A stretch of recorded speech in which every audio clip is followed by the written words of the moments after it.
నారాయణం నత్వా సర్వదోష వివర్జితం.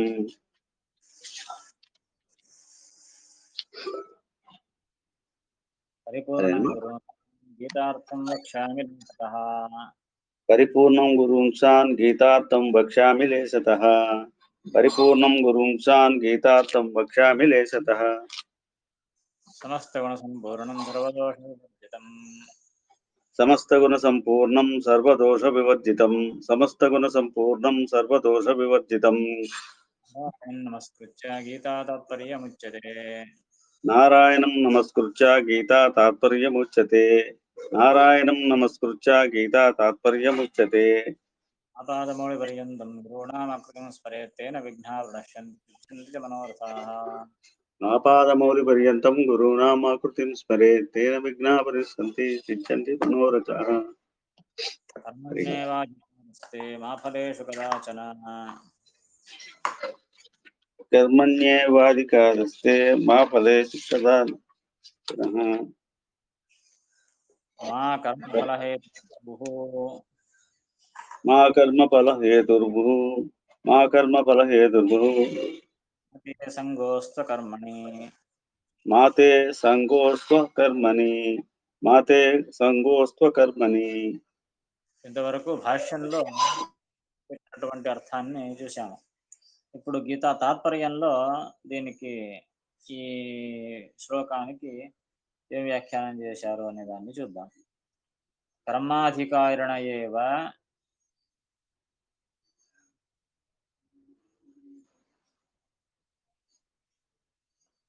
తాత్పర్యం చూడండి. కర్మాధికారిణి ఏవ త్వదాదయో జీవాః. త్వదాదయో జీవా. అంటే కర్మణ్యేవాధికారస్తే అని శ్లోకంలో ఉంది. తే అంటే నీకు కర్మాధికార. కర్మణ్యేవ అధికార. కర్మయందు మాత్రమే నీకు అధికారం ఉన్నది అని అర్థం. దాన్ని చెబుతున్నారు. అంటే కర్మాధికారిణ ఏవ త్వదాదయో జీవాః. నీకు అని చెప్తే ఇక్కడ ఏమర్థము? త్వదాదయో అని శ్రీమదాచార్యుడు వ్యాఖ్యానిస్తున్నాడు. దానికి నీకు అంటే అర్థమేమి? నీ ఒక్కనికని కాదు. త్వదాదయ నీవే మొదలైన జీవాహ నీవే మొదలైన సమస్త జీవులకు, ఆ జీవులందరూ కూడా ఎటువంటి వారంటే కర్మాధికారిణ ఏవా, కర్మయందు అధికారము ఉన్నవారు మాత్రమే. నీ వంటి జీవులందరూ కర్మయందు మాత్రమే అధికారం ఉన్నవారు అని అర్థం. అంటే దాని అర్థం ఏమిటి? ముందు చెప్తున్నారు. ఫలంతు మదాయత్తమితి భావః. ఫలంతు మదాయత్త ఇతి భావః. ఫలంతు మదాయత్త ఇతి భావః. ఫలంతు ఫలమైతే, ఫలితమైతే, మదాయత్తం ఇది భావః. మదాయత్తం అంటే నా అధీనములో ఉన్నది. ఆయత్తం అంటే అధీనము. మదాయత్తం నా అధీనములో ఉన్నది అని అర్థం. నీ వంటి వారికి కేవలం కర్మలో మాత్రమే అధికారం ఉన్నది అంటే దాని అర్థం ఏమిటి? దాని ఫలితము నా అధీనంలో ఉన్నది అని అర్థం. మా ఫలేషు కదాచన అని ఆ శ్లోకంలో అదే చెప్పింది. కర్మణ్యేవ అధికారస్తే మా ఫలేషు కదాచన. కర్మయందు మాత్రమే అధికారం ఉన్నది, ఫలమో లేదు. ఎందుకు లేదు అంటే ఆ ఫలము నా అధీనమై ఉన్నది కారణ. ఆ ఫలము నా అధీనములో ఉన్నందున కర్మయందు మాత్రమే నీకు అధికారము అని దాని అర్థము. తర్వాత మా కర్మఫల హేతుర్భూ అని రెండవ లైను. దాని అర్థం చెప్తున్నాను. మా కర్మ ఫలహేతు భూ. నా కర్మ ఫలహేతు భూ. మా కర్మ ఫలహేతు భూ. న ఈశ్వరోహం కురు. న ఈశ్వరోహం ఇతి భావం కురు. నా ఈశ్వరోహం ఇతి భావం కురు. తర్వాత ఏం చెప్పారు? మా కర్మ ఫలహేతు భూ అంటే అర్థమేమి? భాష్యంలో దీనికి ఏమని అర్థం చెప్పారు? కర్మఫల హేతువు కావద్దు. కర్మఫల హేతువు అంటే అర్థమేమి? కర్మఫలాన్నే హేతువుగా కలిగినవాడు అని అర్థం. అంటే ఏమి? కర్మ చేయడంలో ఫలాన్నే హేతువుగా కలిగినవాడు. అటువంటి వాడవు నీవు కావద్దు అని దాని అర్థము అని చెప్పారు. ఇక్కడ దాన్నే మరొక రీతిగా వ్యాఖ్యానిస్తూ ఉన్నారు. కర్మఫల హేతు అంటే అర్థమేమిటి? ఆ కర్మ ఫలానికి హేతు ఎవరు నిజంగా? భగవంతుడు కదా!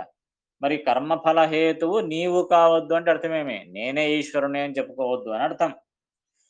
దాని అర్థం అదే గదా! కర్మఫలానికి హేతువెవరు? కర్మఫలానికి కారణమెవరు? కర్మఫలాన్ని ఇచ్చేవాడెవరు? భగవంతుడు. మరి నీవు కర్మఫల హేతువు కావద్దు అంటే అర్థమేమి? ఈశ్వరుడు నిజంగా ఫలాన్నిచ్చేవాడు. నీవు కర్మఫల హేతువు కావద్దు అంటే నేనే ఆ ఫలాన్ని సంపాదిస్తాను అని నీవే ఈశ్వరుడినివి అని చెప్పుకోవద్దు అని అర్థం. అని ఇక్కడ వ్యాఖ్యానిస్తున్నారన్నమాట. మా కర్మఫల హేతుః భూః అని శ్లోకంలో ఉంది. దానికి అర్థం ఏమిటి అంటే న ఈశ్వరోహం ఇతి భావం కురు. ఈశ్వరోహం నేనే ఈశ్వరుణ్ణి అని న భావం కురు అని తలవవద్దు. నేనే ఈశ్వరుణ్ణి అనే భావనను చేయవద్దు అని అర్థము. దానికి తగినగా ఒక శృతిని ఉదాహరిస్తూ ఉన్నారిక్కడ. సమస్తము భగవంతుని అధీనములో ఉన్నది అనే దాన్ని సమర్థించడానికి ఒక వేదాన్ని, ఒక శృతి వాక్యాన్ని ఇక్కడ ఇస్తూ ఉన్నారు. ఏష ఉయేవ శుభాశుభైః ఏష ఉ ఏవ శుభాశుభైః ఏష ఉ ఏవ శుభాశుభైః కర్మఫలైరేనం కర్మఫలైరేనం కర్మఫలైరేనం సంయోజయతి న స్వయం ముక్తో భవతి. సంయోజయతి న స్వయం సంయుక్తో భవతి సంయోజయతి న స్వయం సంయుక్తో భవతి. వేదం ఏం చెప్తోంది? ఏష ఏవ అంటే ఇతడే.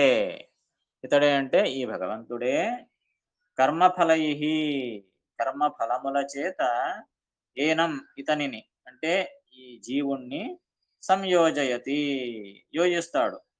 కర్మఫల శుభాశుభములైన కర్మఫలములతో ఈ జీవుణ్ణి ఈ భగవంతుడే సంయోజిస్తాడు. దానికి కనెక్షన్ ఇస్తాడు అని. సంయోజయతి అంటే సంయోగం చేస్తాడు. కానీ స్వయం సంయుక్తో భవతి. అతడు మాత్రము ఆ కర్మ ఫలాలను వేరే వారి నుండి ఇతడు పొందడు. తానే కర్మ ఫలాన్ని ఇస్తాడు జీవునికి. శుభాశుభ ఫలమునిచ్చువాడు అతనే. స్వతహా తాను మాత్రము ఆ కర్మల యొక్క ఫలాన్ని ఇంకొకరి చేత పొందడు. ఇతడే స్వయంగా వేరే వాడికి జీవులకు అందరికి ఇస్తాడు కానీ ఇతనికి ఇచ్చేవారు ఎవరు లేరు. అంటే ఇతడు స్వతంత్రుడు అని అర్థం. యదేనం కర్మఫలైః సంయోజయతి యదేనం కర్మఫలైః సంయోజయతి యదేనం కర్మఫలైః సంయోజయతి స్వయం సంయుక్తో భవతి. న స్వయం సంయుక్తో భవతి న స్వయం సంయుక్తో భవతి. జీవులకు కర్మఫలాన్ని ఇస్తాడు గాని తనకు ఆ కర్మల శుభాశుభ ఫలితం తనకు అంటుతుందా? ఇతనికి ఏమంటదు. కర్మఫలాలను తానిస్తాడు గాని కర్మల యొక్క బంధనము గాని ఆ కర్మల నుండి శుభాశుభాలు గాని ఇతనికేమీ కలగదు అని అర్థం. తస్మాద్ అన్య ఏవాసౌ తస్మాద్ అన్య ఏవాసౌ తస్మాద్ అన్య ఏవాసౌ భగవాన్ వేదితవ్యః భగవాన్ వేదితవ్య భగవాన్ వేదితవ్యః ఇతి పైంగి శృతి. ఇది పైంగి శృతిః ఇది పైంగి శృతిః. పైంగి శృతి అనే శృతి ఈ మాట చెబుతోంది. తస్మాత్ అన్య ఏవాసౌ భగవాన్ వేదితవ్య. తస్మాత్ ఈ కారణంగా ఈ భగవంతుడు ఎటువంటి వాడు అంటే అన్య ఏవ అసౌ. అసౌ భగవాన్ అంటే ఈ భగవంతుడు అన్య ఏవ ఇతడు భిన్నుడే, జీవుని కంటే అత్యంత భిన్నుడైన వాడే అని వేదితవ్య అంటే తెలుసుకోవాలి అని అర్థం. ఏ కారణం చేతనైతే భగవంతుడు జీవులకు కర్మ ఫలములను ఇస్తాడో మరియు తనకు ఆ కర్మ ఫలాల సంబంధం ఉండదో మరియు తాను ఆ కర్మ ఫలాన్ని వేరే వాళ్ళ నుండి పొందడో ఆ కారణం వల్ల ఈ భగవంతుడు జీవుని కంటే అత్యంత భిన్నుడు అని తెలుసుకోవాలి అని పైంగి శృతి చెబుతోంది. కనుక ఈ గీతా శ్లోకానికి సపోర్టుగా ప్రమాణంగా ఈ శృతినిచ్చి ఈ వేదం కూడా ఈ గీత యొక్క మాటను సమర్థిస్తూ ఉంది. కర్మఫలాలనిచ్చేవాడు భగవంతుడే. అందుకే కర్మఫలం గురించి నీవు ఆలోచించవద్దు అని. ఎందుకంటే ఆ కర్మఫలం నీ చేతిలో లేదు. ఇచ్చేవాడు భగవంతుడు. కనుక కర్మయందు మాత్రమే నీకు అధికారం ఉన్నది అనే మాటను చెప్పడానికి ఈ శృతిని ఉదహరిస్తూ ఉన్నారు. అర్థమైంది కదా?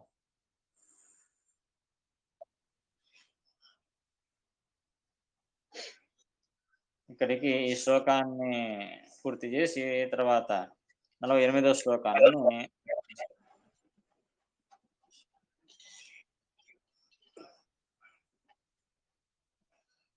48వ శ్లోకాన్ని చెబుతున్నారు. యోగస్థః కురు కర్మాణి योगस्थः कुरु कर्माणि योगस्थः कुरु कर्माणि సంగం త్యక్త్వా ధనంజయ संगं त्यक्त्वा धनञ्जय संगं त्यक्त्वा धनञ्जय సిద్ధ్యసిద్ధ్యో భూత్వా सिद्ध्यसिद्ध्योः समो भूत्वा सिद्ध्यसिद्ध्योः समो भूत्वा సమత్వం యోగ ఉచ్యతే. समत्वं योगभुज्यते समत्वं योगभुज्यते ఇక్కడ ఏం చెప్తున్నారు కృష్ణుడు? యోగస్థః కురు కర్మాణి. అర్జున, యోగస్థః అంటే యోగమునందుండి, యోగములో ఉండి నీవు కురు కర్మాణి కర్మలను చేయి. సంగం త్యక్త్వా సంఘాన్ని వదిలిపెట్టి. ఏ ధనంజయ, ఓ అర్జున, సంఘాన్ని వదిలిపెట్టి నీవు యోగములో ఉండి కర్మాలను ఆచరించు. సిద్ధ్యసిద్ధ్యో సమోభూత్వ.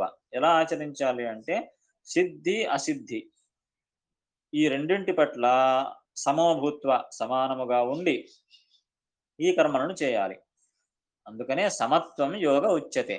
ఈ సమత్వాన్నే యోగము అని పిలుస్తారు. ఇది స్థూలంగా ఈ శ్లోకం యొక్క అర్థం.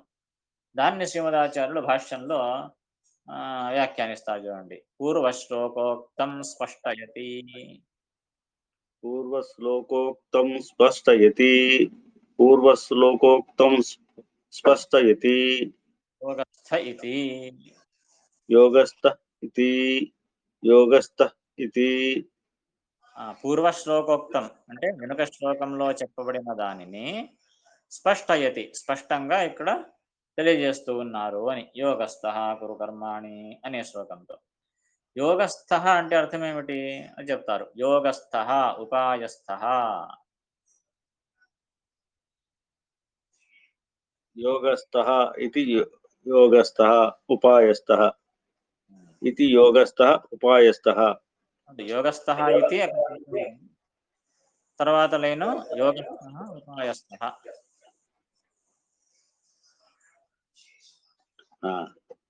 इति योगस्थः उपायस्थः సంగం ब्रेक అవుతుంది. సంగం ఫలస్నేహం త్యక్త్వా సంగం ఫలస్నేహం త్యక్త్వా సంగం ఫలస్నేహం త్యక్త్వా తతయేవ సిద్ధ్యసిద్ధ్యోః తతయేవ సిద్ధ్యసిద్ధ్యోః తతయేవ సిద్ధ్యసిద్ధ్యోః సమో భూత్వా సమో భూత్వా స ఏవ చ మయోక్తో యోగః.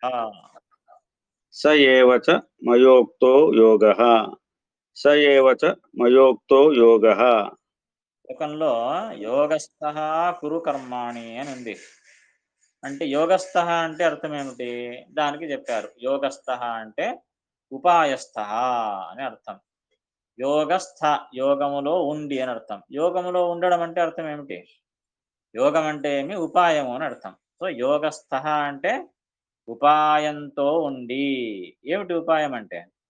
ఆ భగవంతుని జ్ఞాన సాధనమే ఉపాయం. అదే ఇంతవరకు చెప్పింది. అటువంటి ఆ జ్ఞాన సాధనం అనే ఒక ఉపాయాన్ని నీవు అనుసరిస్తూ అని అర్థం.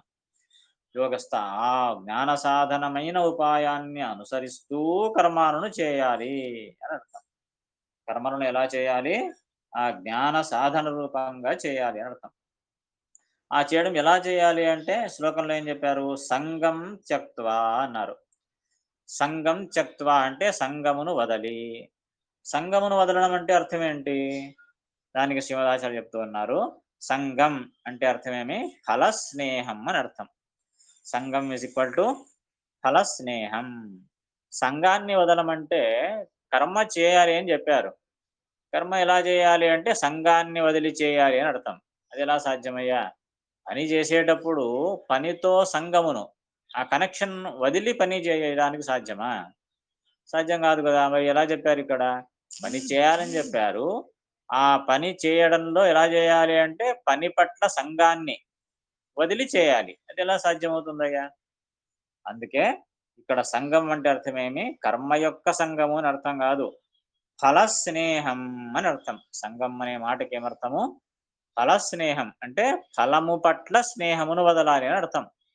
కర్మను ఆచరించాలి. దాని యొక్క ఫలము పట్ల స్నేహాన్ని వదలాలి. అంటే ఆ ఫలం ఇలాగుంది, ఇటువంటి ఫలం కొరకు చేస్తూ ఉన్నాను అని ఫలం కొరకు ఆశతో, ఫలం పట్ల స్నేహంతో చేస్తారు గదా! అలా చేయొద్దండి. కర్మను ఆచరించండి. సంఘాన్ని వదిలి ఆచరించండి. సంఘాన్ని వదలడం అంటే అర్థం ఏమిటి? ఫలము పట్ల స్నేహమును వదలి అని అర్థం. సో, సంగం అంటే ఫల స్నేహం త్యక్త్వా వదలి. వదలని ఏం జరుగుతుందప్పుడు అలా వదలడం వల్ల? అంటే శ్లోకంలో ఏం చెప్పారు? సిద్ధ్యసిద్ధ్యోః సమో భూత్వా అన్నారు. ఆ ఫలితం పట్ల స్నేహాన్ని వదిలి ఉండడం వల్ల ఏమవుతుంది అంటే సిద్ధి అసిద్ధ్యోః సమో భూత్వా. అప్పుడు సిద్ధి అసిద్ధి అంటే ఫలితం దక్కని, ఫలితం దక్కకపోని. సిద్ధి అంటే ఫలం దక్కడం. అసిద్ధి ఫలం దక్కకపోవడం. అలా ఫలం దక్కని, దక్కకపోని దాని పట్ల సమానంగా ఉంటాడు. ఫలం దక్కినా అంతే, ఫలం దక్కకపోయినా అంతే. ఎందుకు? ఫలం పట్ల స్నేహాన్ని చేయనే లేదు గదా! ఫలం పట్ల స్నేహాన్ని చేసి ఉంటే, అప్పుడు ఫలితం దక్కితే సంతోషిస్తాడు. ఫలితం దక్కకపోతే దుఃఖిస్తాడు. ఇతనికి ఫలం పట్ల సంగమే లేదు గనక, దక్కినా అంతే, దక్కకపోయినా అంతే. నా డ్యూటీ నేను ఆచరించాను అని అంటాడప్పుడు. కనుక దానివల్ల అతడు నిరాశ చెందడు, పొంగడు, టెన్షన్ తీసుకోడు, ఏమి తీసుకోడు. కనుక సిద్ధ్యసిద్ధ్యోః సమో భూత్వా.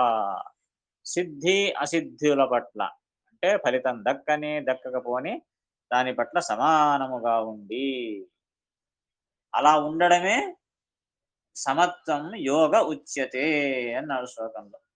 ఇలా సమత్వం ఏముంది గదా! సమానంగా ఉండడము అదే యోగః ఉచ్యతే.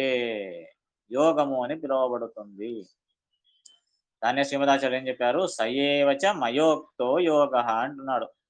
సయేవచ అంటే అదే. అదే అంటే అలా సమంగా ఉండడమే మయోక్తో యోగః. మయా ఉక్తో యోగః. మయా అంటే నా చేత, ఉక్తః చెప్పబడిన, యోగః ఉపాయం.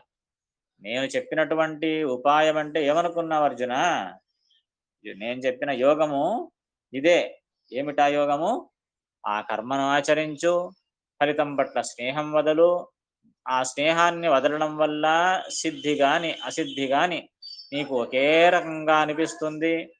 ఆ విధంగా సిద్ధి, అసిద్ధుల పట్ల సమానముగా ఉండి నీవు ఆ కర్మను ఆచరించు. ఇదే నేను చెప్పినటువంటి యోగము అని కృష్ణుని యొక్క మాట. అని ఇక్కడ భాష్యంలో వ్యాఖ్యానించి, ఇక తాత్పర్యంలో ఏం వ్యాఖ్యానిస్తున్నారు చూడండి. ఒకే ఒక మాటకు తాత్పర్యంలో అర్థం చెప్తున్నారు. సంగం ఫలస్నేహం. సంగం బల స్నేహం. సంగం బల స్నేహం. కేవలం ఒక సంఘం అనే మాటకు అర్థాన్ని రాశారంతే. సంఘం అంటే అర్థం ఏమిటి? ఇక్కడే అందరూ బోర్లా పడతారు గనక, సంఘం అంటే కర్మ యొక్క సంఘం అని అనుకుంటారు గనక, సంఘం అంటే ఫలస్నేహం అని అర్థం. అంటే ఫలితం పట్ల స్నేహము. దాన్ని వదిలిపెట్టాలి అని అర్థం. సో, సంఘం అంటే ఫలస్నేహం అనే మాటకు మాత్రమే తాత్పర్యంలో అర్థాన్ని రచించారు. అప్పుడు ఆ శ్లోకం యొక్క అర్థం ఏమైంది? హే ధనంజయ, యోగస్థః అంటే ఉపాయాన్ని అనుసరించి.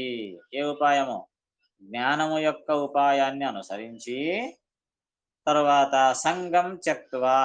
సంగం అంటే ఫలస్నేహాన్ని త్యక్త్వా వదలి, కర్మాణి కురు, కర్మలను ఆచరించు. అలా ఆచరించడం వల్ల ఏమవుతుంది? సిద్ధ్యసిద్ధ్యో సమో భూత్వా, సిద్ధి అశుద్ధులయందు అంటే ఫలం దక్కినా దక్కకపోయినా సమో భూత్వా సమానముగా ఉండి కర్మలను ఆచరించు. సమత్వం యోగ ఉచ్యతే. ఇదే ఇలా సమత్వాన్ని ఆచరించడమే యోగ, యోగము అని పిలువబడుతుంది. యోగ ఉచ్యతే, యోగము అని పిలువబడుతుంది. నేను చెప్పినటువంటి యోగము ఇదే అని ఈ శ్లోకం యొక్క తాత్పర్యం. అర్థమైంది కదా?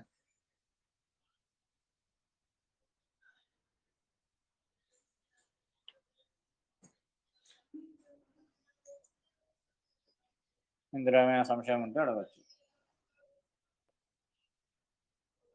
ఇక్కడ సమోభూత్వ అంటే ఏంటండి? సమానముగా ఉండి. సమానంగా. ఓకే. భూత్వ అంటే అయ్యి, ఏమండి సమునిగా అయ్యి అంటే సమానముగా ఉండి. సరే.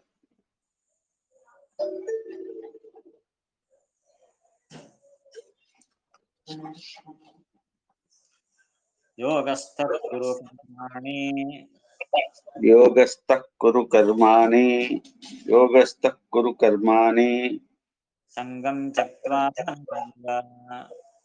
సంగం త్యక్త్వా ధనంజయ, సంగం త్యక్త్వా ధనంజయ. సిద్ధ్యసిద్ధ్యో సమో భూత్వా, సిద్ధ్యసిద్ధ్యో సమో భూత్వా, సిద్ధ్యసిద్ధ్యో సమో భూత్వా సమత్వం యోగ ఉచ్యతే. సమత్వం యోగ ఉచ్యతే. సమత్వం యోగ ఉచ్యతే. అంటే తర్వాత శ్లోకం ఎక్కువగా ఉంది కనుక నెక్స్ట్ క్లాస్ చూద్దాము.